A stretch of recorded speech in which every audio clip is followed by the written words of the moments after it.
All right, let's talk about generative AI. It's easily one of the most transformative technologies out there right now. But you know what? Let's cut through all the noise. In the next few minutes, we're going to get straight to what this really means for business. Let's dive in. So, when you hear the term AI, what's the first thing that pops into your head? For a lot of us, it's a chatbot. And that's fair, but it's just scratching the surface. The real story here is so much bigger. So yeah, let's get way beyond the chatbot.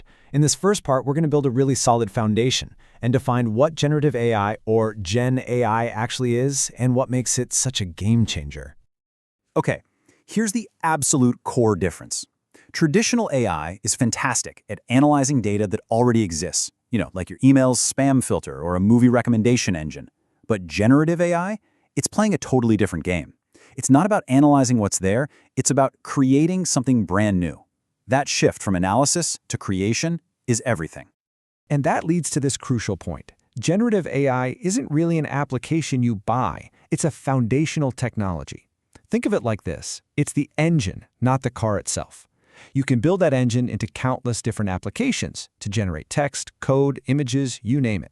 It's a core capability that can power just about anything. So now we know what it is, but what can it actually do for a business? Well, we can break down its value into four main capabilities. I like to think of them as Gen AI's four superpowers. The first, and maybe the most obvious superpower, is to create. This thing is a content engine. It can draft your emails, write blog posts, come up with marketing copy, and yeah, even generate images and code from just a simple description. Next up, summarize. And honestly, this is a massive time saver. It can take a 100-page report, a super long email thread, or an hour-long meeting transcript and just boil it down to the essentials, giving you the key insights in seconds. The third superpower is discover. Think of this as having a superpowered researcher on your team. It can sift through mountains of data to find hidden patterns and insights that a human might totally miss. It helps you find that needle in the informational haystack. And finally, automate. This is where you really boost efficiency. It takes over all those routine, time-consuming tasks. Imagine automatically generating project documentation, formatting complex data, or handling initial customer service chats. This frees up your team to do the work that really requires a human brain. So how does this all come together in the real world? Well, a marketing team can use Create for social media. The legal team uses Summarize to analyze contracts and flag risks. In manufacturing, they might use Discover to check sensor data for safety issues. As you can see, its versatility across pretty much any department is what makes it so incredibly powerful. Okay, we've seen what it can do, but how does it all work? Let's take a quick, and I promise non-technical peek inside the engine room to understand the core technology that makes this all possible.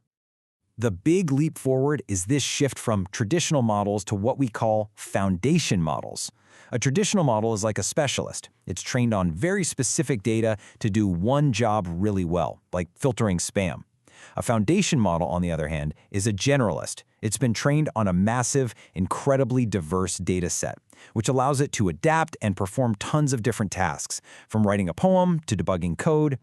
So how do we actually steer these powerful models? We do it through prompting. And prompting is just the skill of writing clear instructions, the prompt, to tell the AI what you want it to do. Mastering this skill is the absolute key to getting value out of Gen AI, because your output is only ever as good as your input. Understanding the tech is one thing, for sure, but how do you actually put it to work effectively? That brings us to our final section, your strategic playbook. The most successful companies we see are using a two-pronged approach. You need a top-down strategy where leadership sets a clear vision that actually connects to business goals. But you also need bottom-up input, where the teams on the ground can experiment and figure out the most practical, high-impact uses. When you combine that high-level vision with that on-the-ground reality, that's where you find the wins. As you build out that strategy, you're going to face a key choice. Are you using AI for augmentation or for automation? Augmentation is about AI assisting humans, making them better, faster, and more creative at their jobs. Automation is about AI handling tasks all on its own, freeing up humans completely.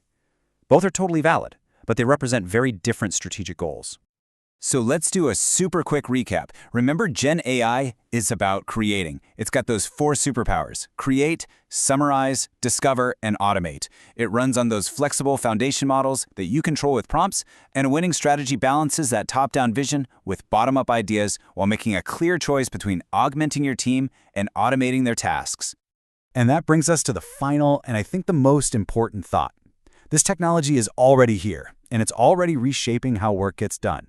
So the real question you need to be asking isn't if it's going to impact you, but how you're going to use it. Based on everything we've just covered, what's your first move going to be?